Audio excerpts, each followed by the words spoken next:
Graça e paz, amados, queridos irmãos, todos os nossos diletos ouvintes.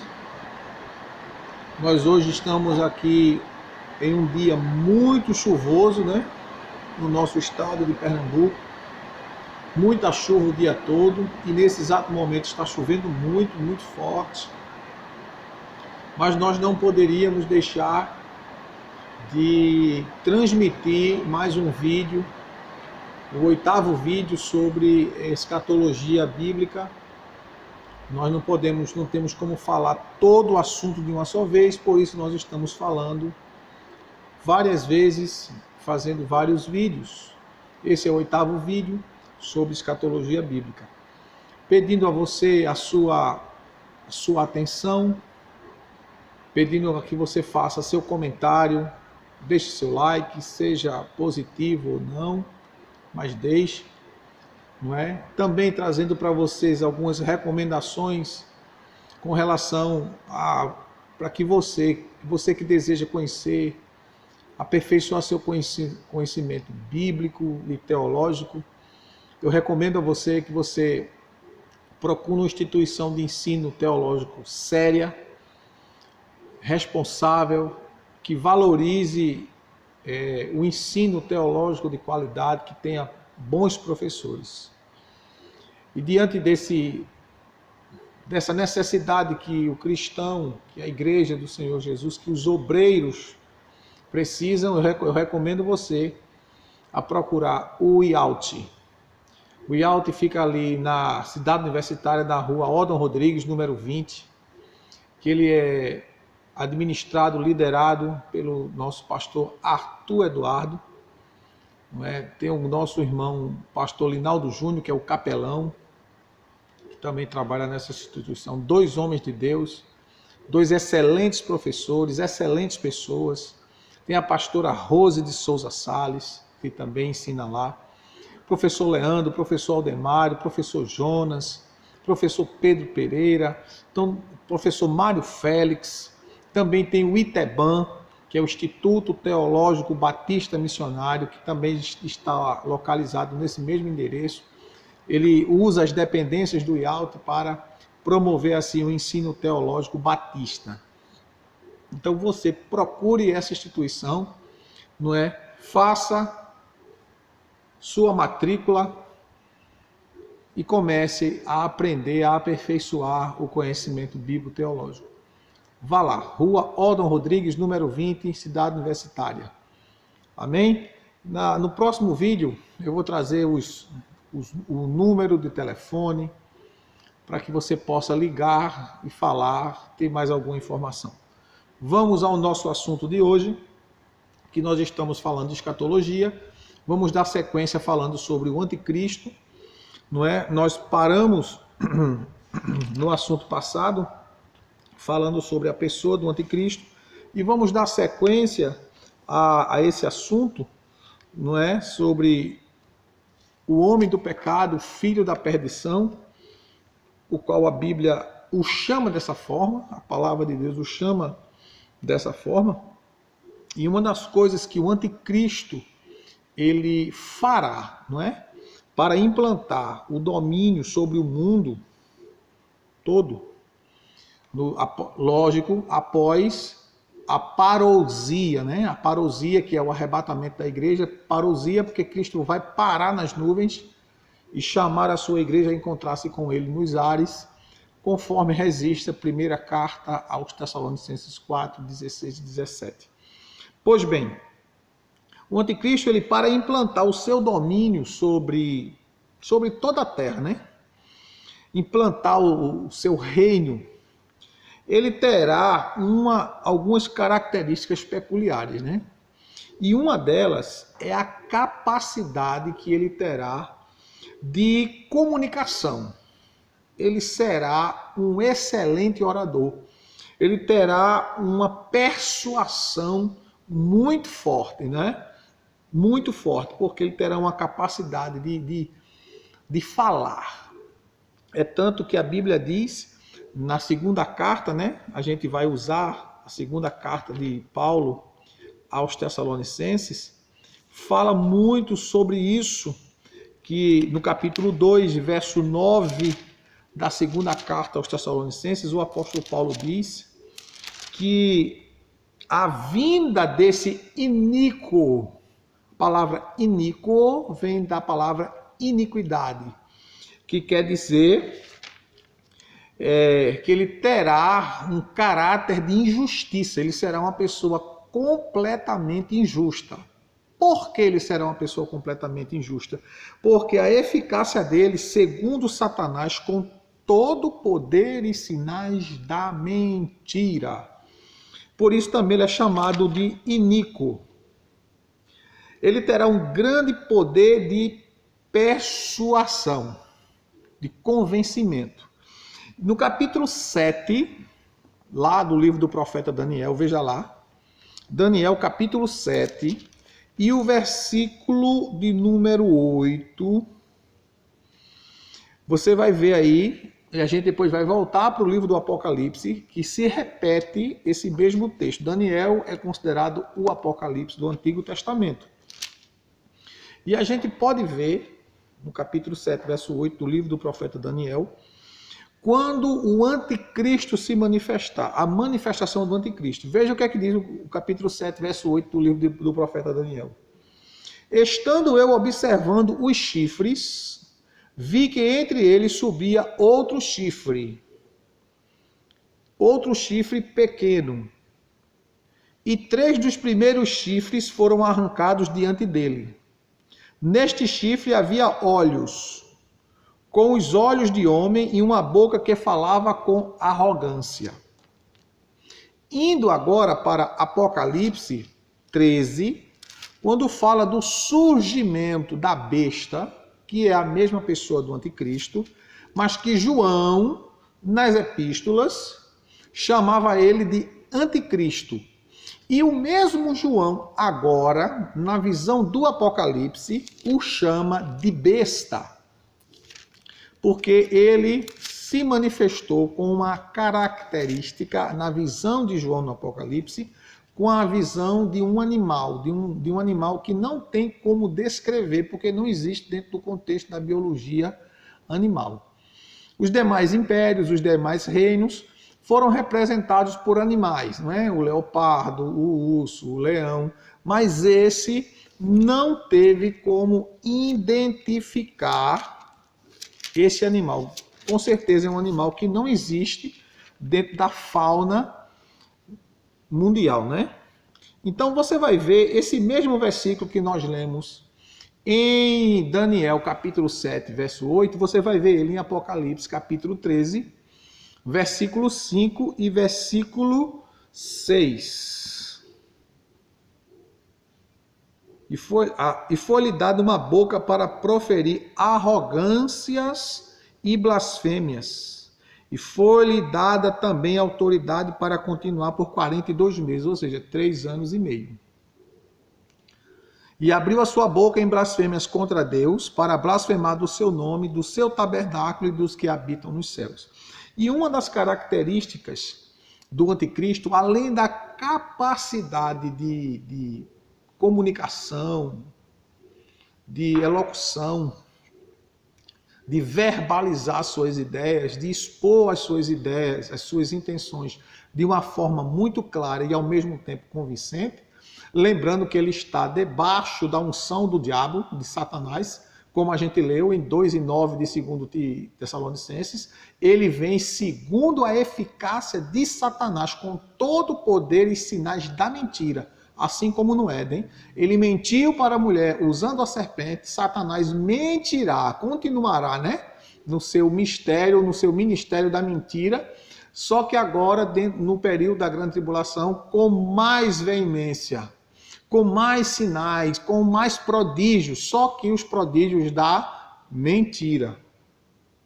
E diante desse contexto, esse personagem, o anticristo, João chama de anticristo, Paulo chama do homem do pecado, e agora em Apocalipse, a besta, ele, nesse momento de sua ascensão, eu falei no vídeo passado que ele vai, quando conseguir adeptos, seguidores, por meio de falsas promessas. E uma das promessas é a vida eterna dentro deste plano material, dentro deste plano terreno.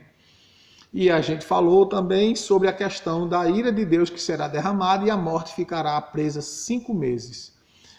Ele trabalhará junto com a tecnologia e a ciência, porque ele será um homem extremamente preparado. Ele vai ser um homem que conhece de política, ele vai ser um homem que conhece de economia, vai ser um homem que conhece de guerra, vai ser um homem que conhece de ciência. É uma pessoa extremamente capacitada. Então, diante desses fatos, o anticristo, ele vai procurar divinizar o homem e coisificar a Deus. Divinizar o homem através de si mesmo, porque ele se proclamará, não é? Como a solução espiritual, social, política e econômica no mundo. Ele se proclamará, ele vai se apresentar como o solucionador de tudo que o mundo precisa. Por quê? Porque ele se apresentará ao mundo diante de um caos. O mundo estará em um caos devido ao arrebatamento da igreja.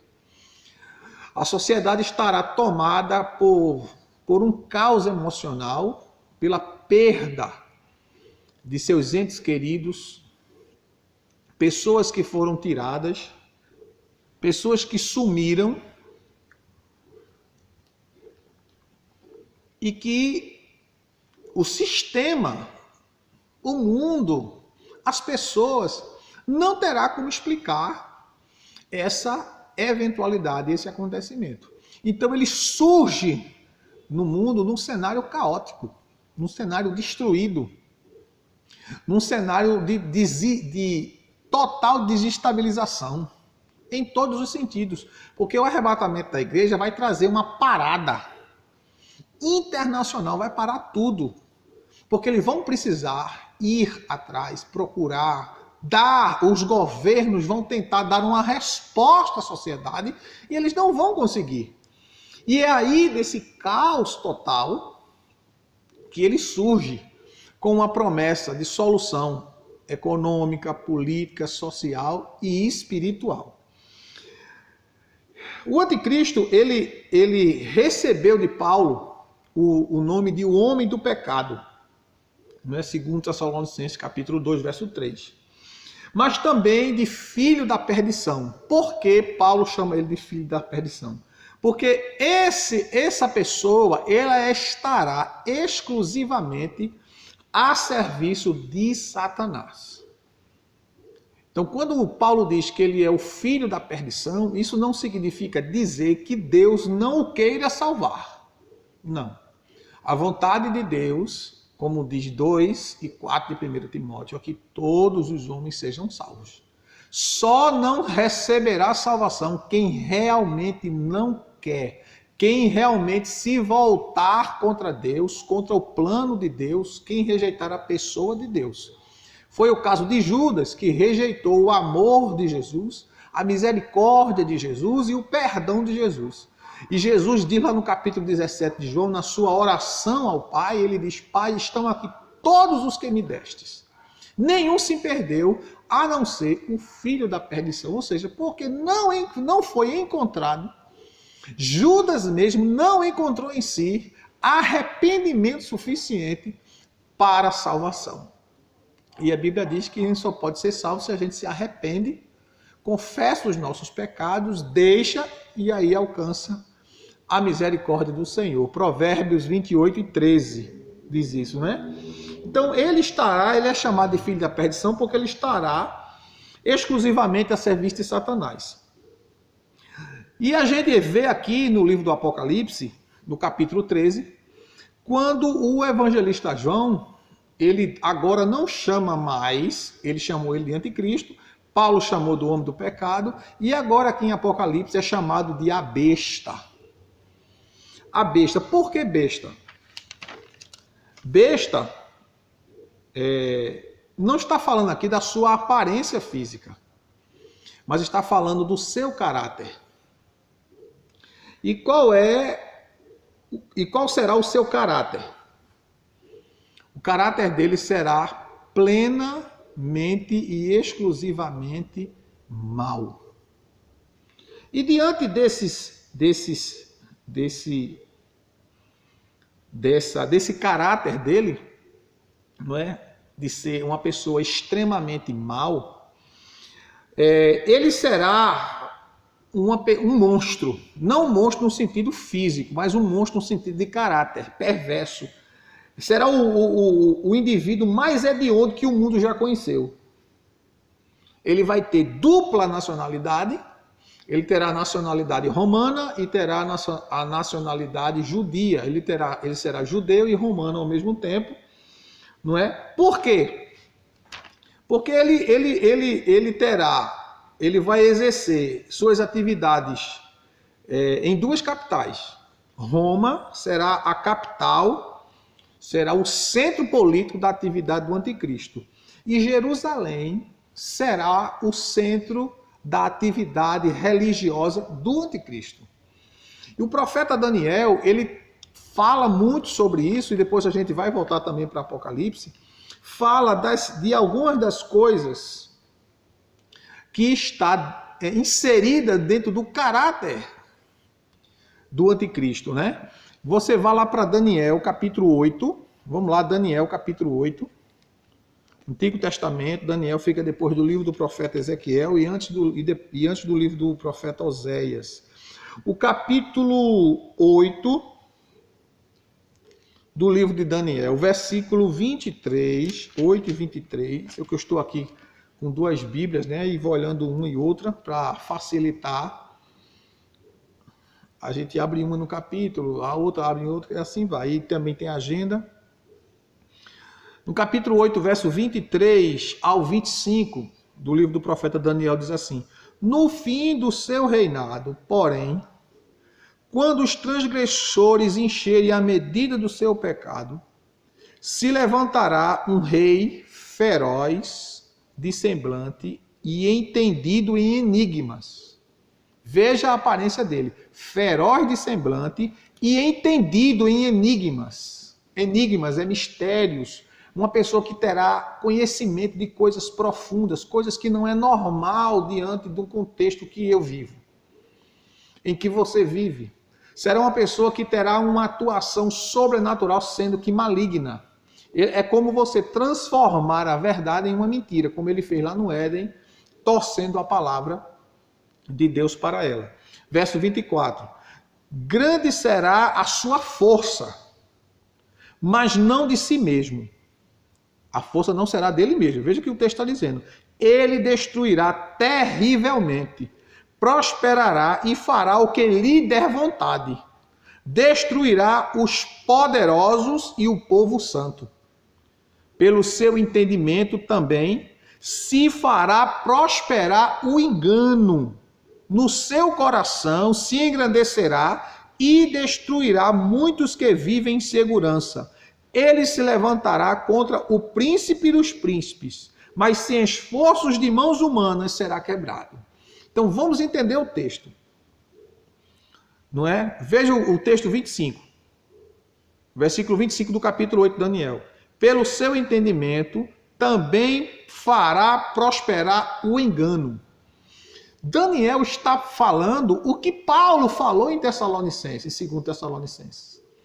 Que a manifestação desse homem do pecado, desse níquel, ele será segundo a eficácia de Satanás, com todo o poder, sinais e engano da mentira.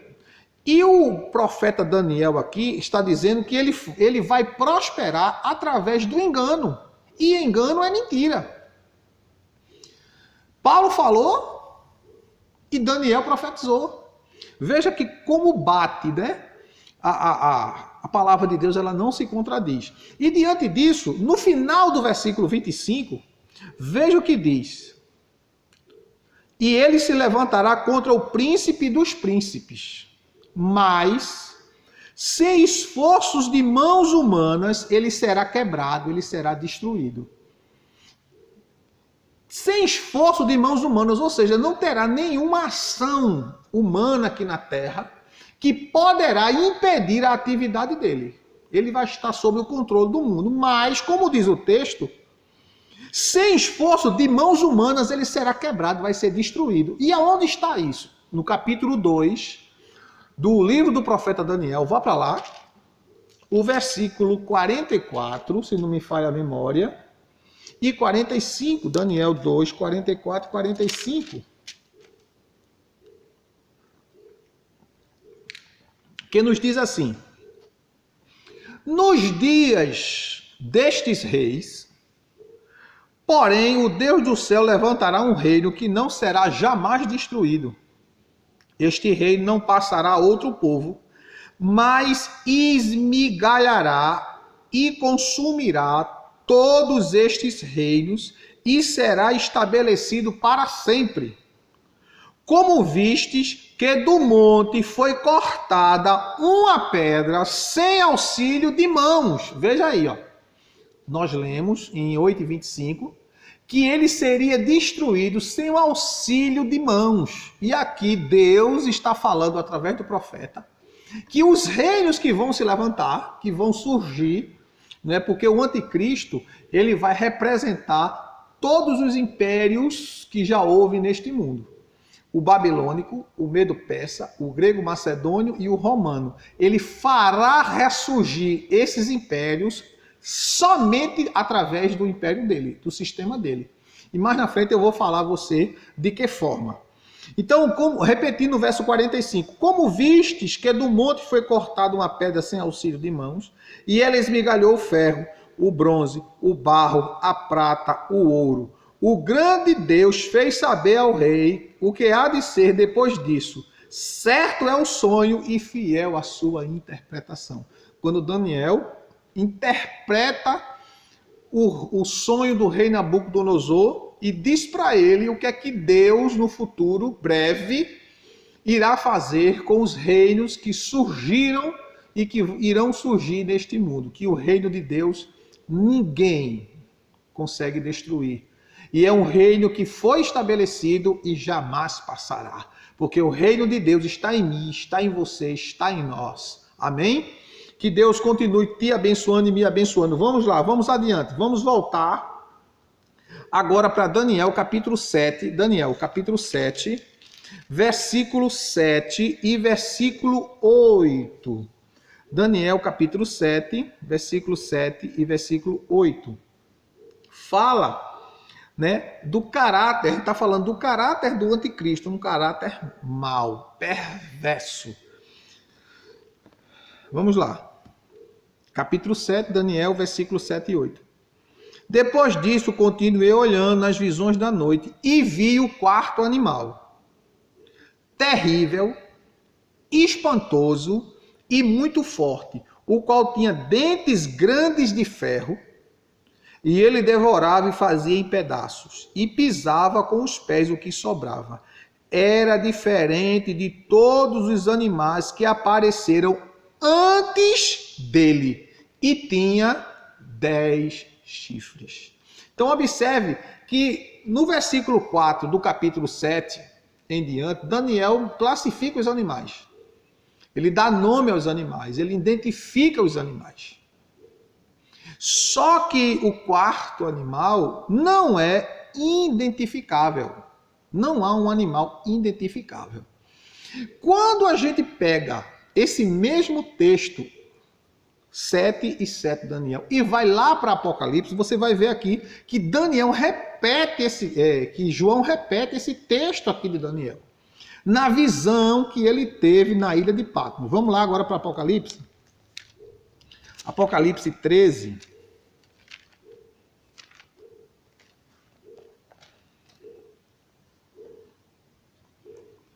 Apocalipse 13.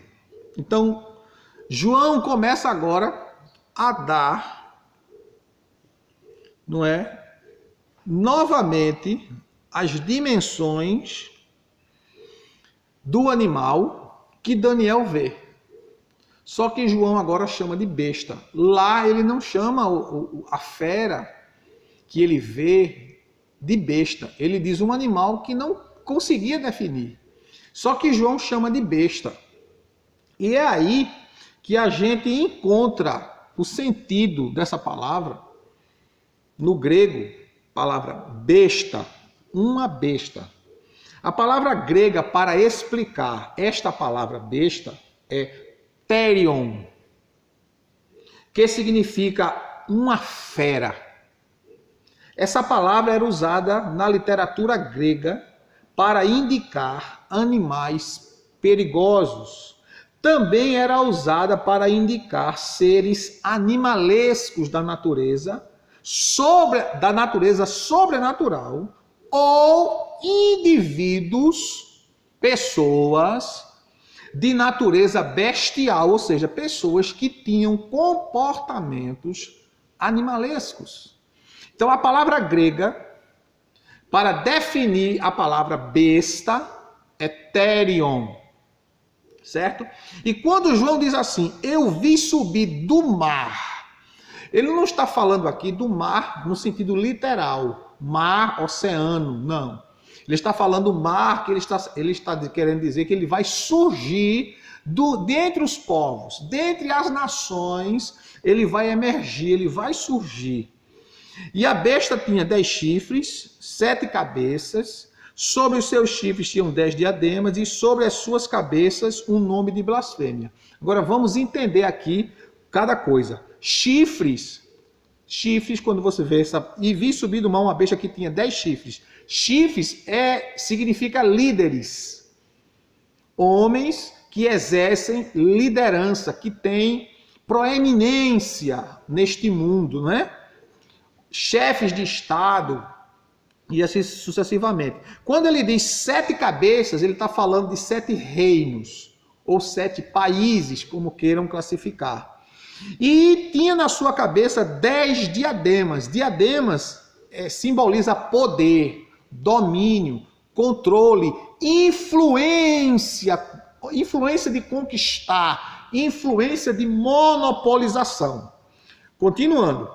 A besta que vi era semelhante ao leopardo. Veja que agora João está dizendo que a besta era semelhante ao leopardo, com os pés de urso, a boca do leão e a boca do leão. Esses 3 animais que João vê aqui no versículo 2 do capítulo 3 de Apocalipse, são os mesmos animais que Daniel vê no capítulo 7, verso 4 ao 7. Daniel vê o leão, o urso e o leopardo. O leão era o império babilônico. O urso era o império medo-persa. E o leopardo é o império de grego-macedônio, o império de Alexandre o Grande. Então, eu quero que você acompanhe, entenda, pense comigo aqui, siga com muita atenção e entenda que quando ele diz a besta que vi era semelhante ao leopardo.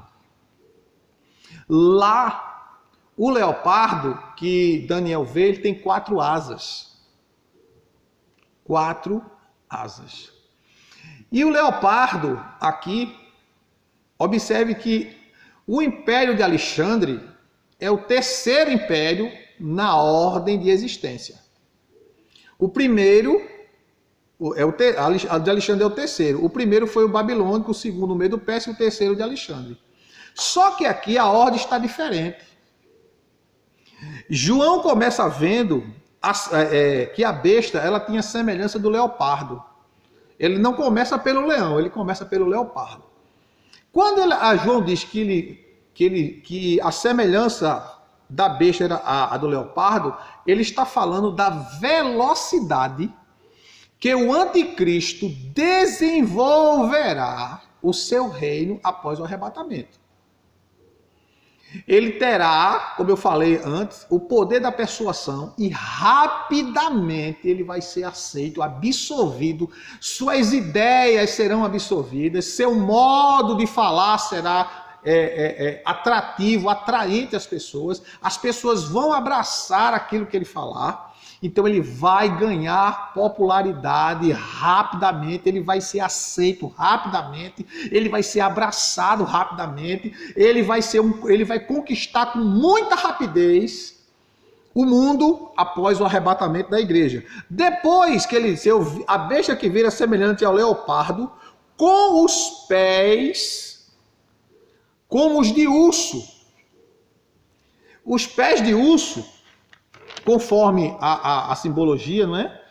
do Apocalipse e de Daniel, o urso fala do poder maciço e pesado que a Pérsia exercia durante o seu governo.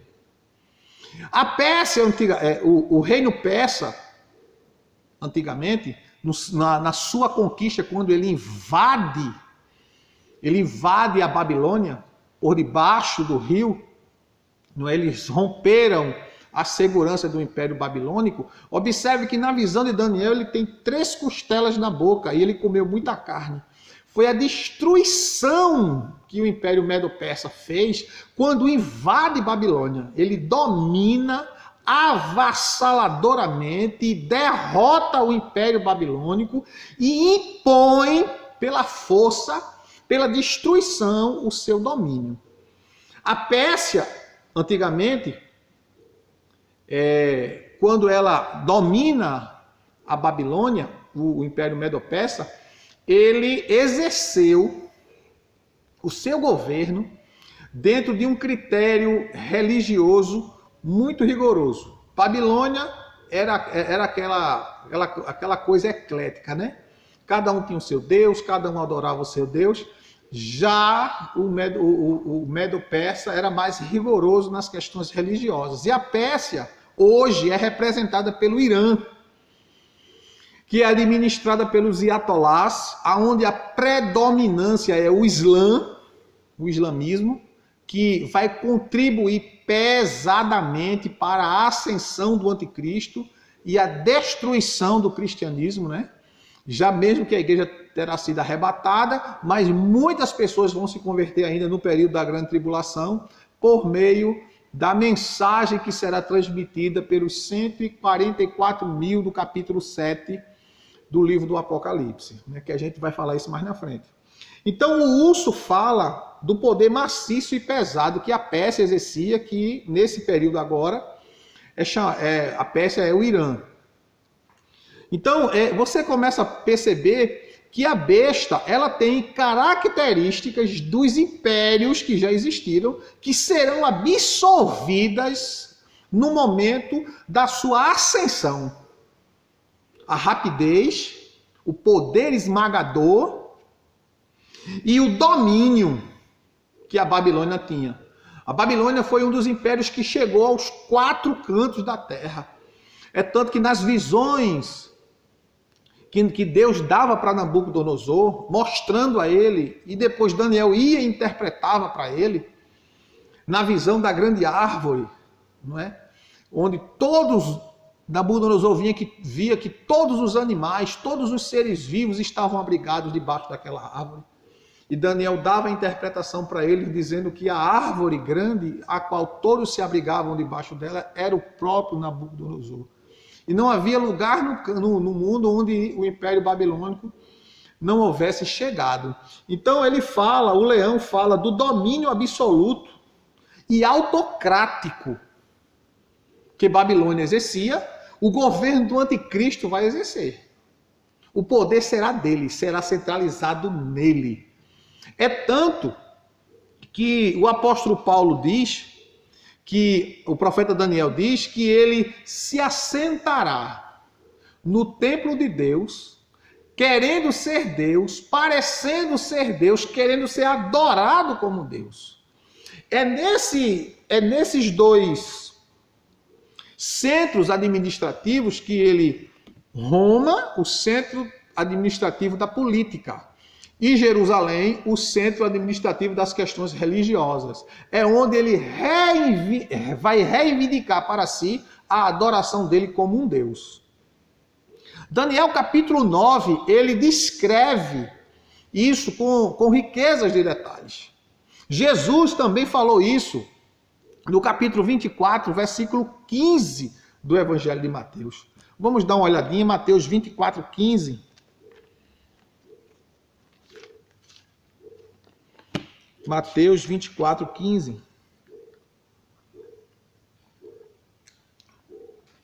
Portanto, quando virdes que a abominação da desolação de que falou o profeta Daniel, Jesus cita Daniel, de que falou o profeta Daniel, está no lugar santo, quem lê entenda. Ou seja, o lugar santo que ele se refere é o templo, que será reconstruído, que os rituais voltarão a ser praticados, as ofertas, as oferendas, os sacrifícios tornarão a ser feitos novamente. Porque o povo de Israel ainda espera o Messias, o Salvador do seu povo. Eles não creem que Jesus veio, que Jesus foi o Messias. É tanto que eles rejeitaram a Jesus Cristo. Então Jesus fala, ele diz aqui, olha, portanto, quando vires que a abominação da desolação, de que falou o profeta Daniel, estiver no lugar santo, quem lê entenda. Então, no capítulo 9 do livro do profeta Daniel, que é o Apocalipse do Antigo Testamento, Daniel descreve isso com detalhes, e no versículo 27 principalmente. Porque no início da grande tribulação, quando ele surgir como o solucionador do mundo, dos problemas político, social, econômico e religioso, Israel abraçará ele como o Messias da promessa. Só que depois de 3 anos e meio, Israel verá que ele não é o Messias prometido, porque ele vai reivindicar para si a adoração, culto, além da sua autocracia, do seu governo autocrático absoluto, que ele vai impor, porque ele vai trazer para o seu governo todos os governos que já passaram nesse mundo, o babilônico, o medo-persa, o grego-macedônio e o romano.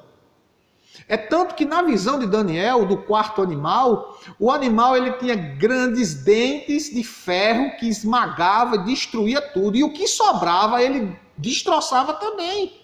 Então fala do poder destruidor que o anticristo terá.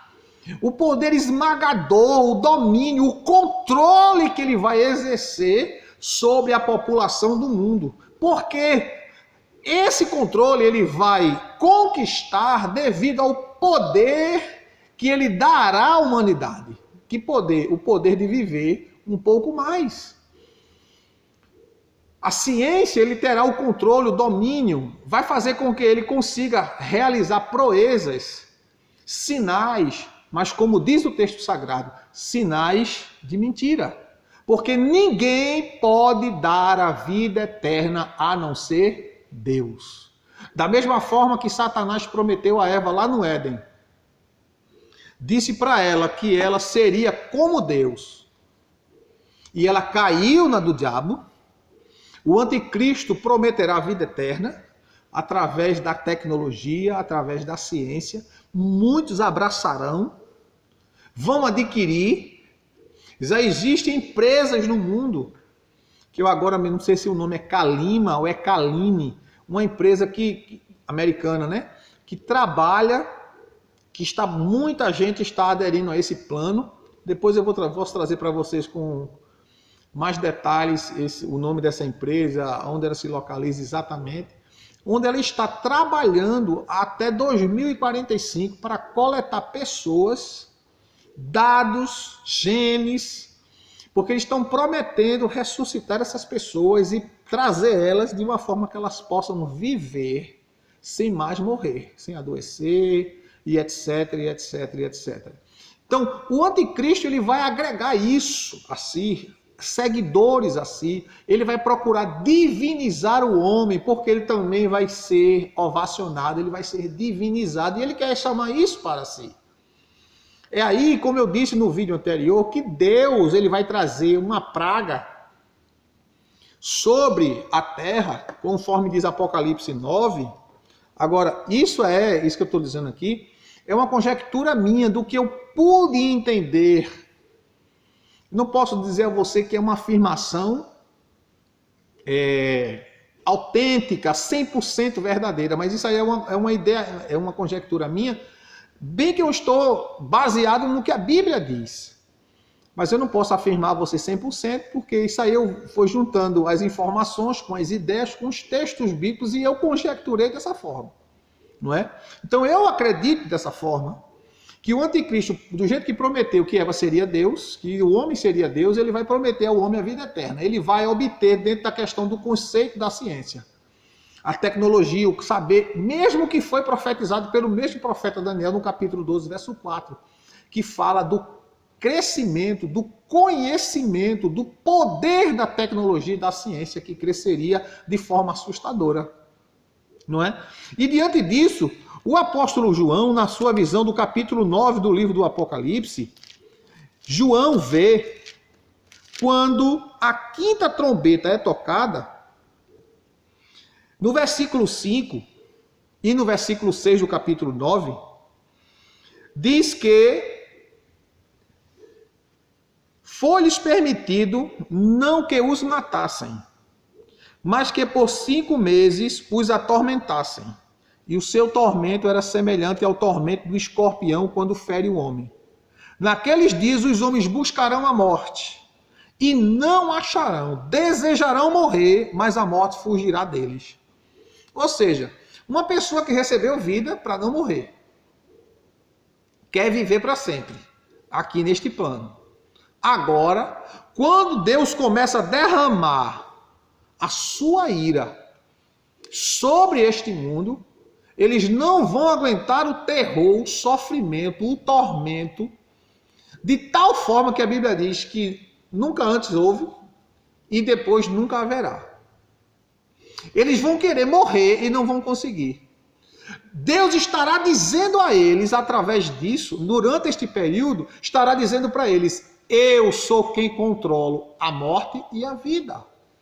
Em outras palavras, o Senhor estará dizendo exatamente isto. Ninguém tem poder de divinizar, ninguém tem poder de dar a vida eterna a não ser eu. E eu vou mostrar a vocês, derramarei a minha ira. Vocês vão querer morrer, mas vocês não vão morrer, porque eu vou controlar. Eu controlo a morte e a vida. Deus estará revelando o seu poder de gestor do universo e vai dizer a ele: tudo só acontece com a minha permissão, tudo estará debaixo do meu controle, nada sai debaixo do meu domínio.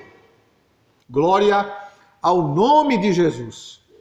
Então, meus queridos, o anticristo ele vai absorver os outros impérios que já houve, vai se centralizar dele, rapidez, não é? Destruição, domínio, controle, ferocidade no sentido de não permitir que ninguém seja contra, de não permitir que ninguém fale ao contrário, de não permitir nenhuma intrusão de ninguém. A opinião será dele, a forma de pensar será dele, a forma de viver terá que ser igual a dele. É tanto que ninguém vai ter o direito de comer, vestir ou fazer qualquer outra coisa se não receber o selo dele.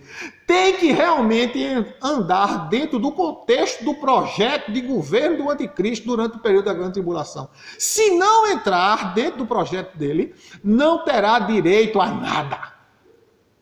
Será um governo autocrático, como eu falei.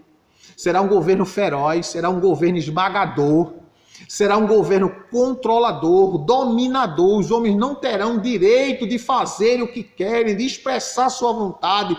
Não terá esse negócio de democracia, como a gente fala hoje. Como no Brasil fala, em outros países falam sobre democracia. Será totalmente o domínio, o controle total. Portanto, meus queridos, pensem direitinho nisso. Pense bem direitinho nisso. E o interessante de tudo isso é que alguns rabinos, né, trazendo assim alguns pontos importantes dentro desse assunto, alguns rabinos judeus ensinam que o anticristo ele virá da tribo de Dan. A tribo de Dan é a tribo perdida, né? Que alguns a chamam de tribo perdida. Alguns dizem que a tribo de Dan são os dinamarqueses, no caso, o país da Dinamarca, né? e que eles são os descendentes dos danitas. Alguns acreditam que o anticristo será da tribo de Dan, da descendência, evidentemente, da linhagem judaica, mas que ao mesmo tempo será também de descendência romana. Aí poderá ser Paulo, né, que tinha dupla nacionalidade.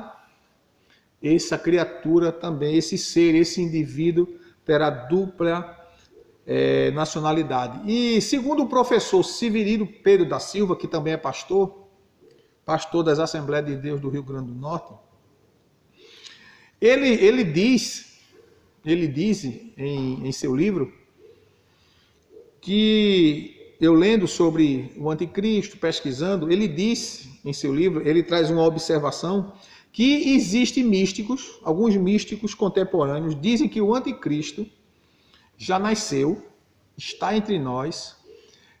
Assim que nasceu, ele foi para os países árabes, foi criado lá, cresceu. Quando cresceu, se transferiu para Jerusalém. Hoje, atualmente, mora em Jerusalém, está lá escondidinho, caladinho, para no momento certo, no momento adequado, ele surgir no cenário mundial. E que este homem, que ele diz que é o anticristo, observe, não sou eu que estou dizendo, é o professor Severino Pedro da Silva, da Assembleia de Deus do Rio Grande do Norte, que é professor também.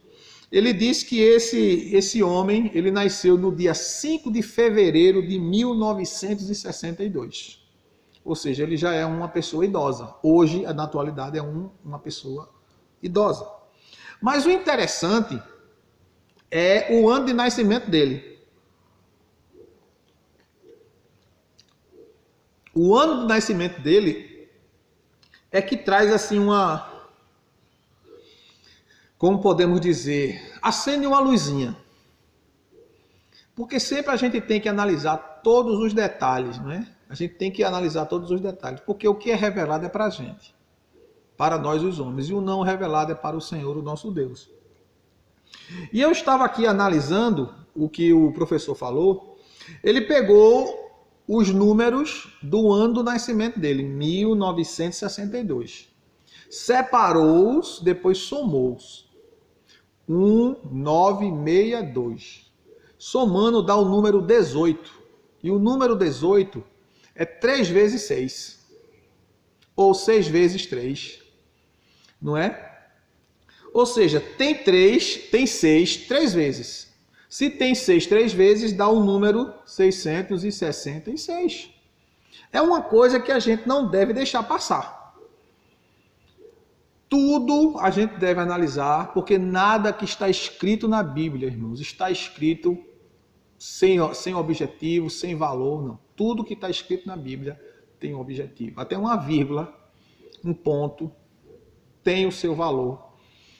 Então a gente não pode descartar. E a Bíblia diz, em 2 Tessalonicenses 2:7, que já o mistério da injustiça opera. Ou seja, ele não diz que vai operar, diz que já opera. Então, se este homem, se o anticristo já nasceu, já vive entre nós, no caso, no meio da humanidade, nasceu nesse ano, ele já é uma pessoa de mais de 60 anos, não é? Bem mais de 60 anos, e está entre nós esperando o momento certo de agir, de surgir no cenário mundial e incorporar todos esses impérios que já existiram, só que de uma forma muito mais forte. O ressurgimento do Império Romano na pessoa do anticristo, aonde ele vai com o braço forte, com mão de ferro, controlar a população mundial através do seu poder, da manifestação do seu poder. Lembrando que este poder que ele vai manifestar será o poder, segundo a eficácia de Satanás, com sinais e prodígios da mentira. Então pense bem e, se Deus nos permitir, No próximo vídeo nós daremos sequência a esse assunto, falando em outras áreas da ação do anticristo, porque quando nós encerrarmos este assunto sobre o anticristo, nós vamos voltar a falar, ou vamos continuar falando de escatologia, só que dentro de outra perspectiva, trazendo outro assunto escatológico para vocês. Que Deus em Cristo vos abençoe. Lembrando a vocês que não deixe de assistir os vídeos, compartilhar, comentar, dar sua opinião, né? Espalhar esses vídeos para as pessoas que você sabe que gostam de ouvir estudos bíblicos. Tem gente que não tem paciência de abrir o canal, assistir, ficar, anotar, voltar o vídeo, ouvir cada coisa, pensar, analisar, ponderar e ali tirar suas conclusões, né? Como eu disse a vocês me conhecem, sabem onde moro, vocês podem vir na minha casa tirar suas dúvidas ou até mesmo perguntar pelo canal, né? Você bota lá sua pergunta e eu nos próximos vídeos responderei, se Deus assim me der vida e me permitir. Que Deus em Cristo vos abençoe, Deus abençoe a todos vocês, venha conhecer esta obra, conhecer esta igreja. Você que está afastado dos caminhos do Senhor, você que está sem quartel, sem uma igreja, sem ter um acompanhamento espiritual, sem ter quem lhe ajude, sem ter quem lhe pastoreie, venha e nós estamos aqui para orar por você, interceder pela sua vida, trazer uma orientação segundo a Bíblia, conforme a Bíblia, para que você possa crescer em Cristo, se firmar em Cristo, se fortalecer em Cristo e viver a vida de Cristo e aguardar a volta de Cristo para morar com Cristo por toda a eternidade. Que Deus em Cristo Jesus vos abençoe hoje e sempre. Amém.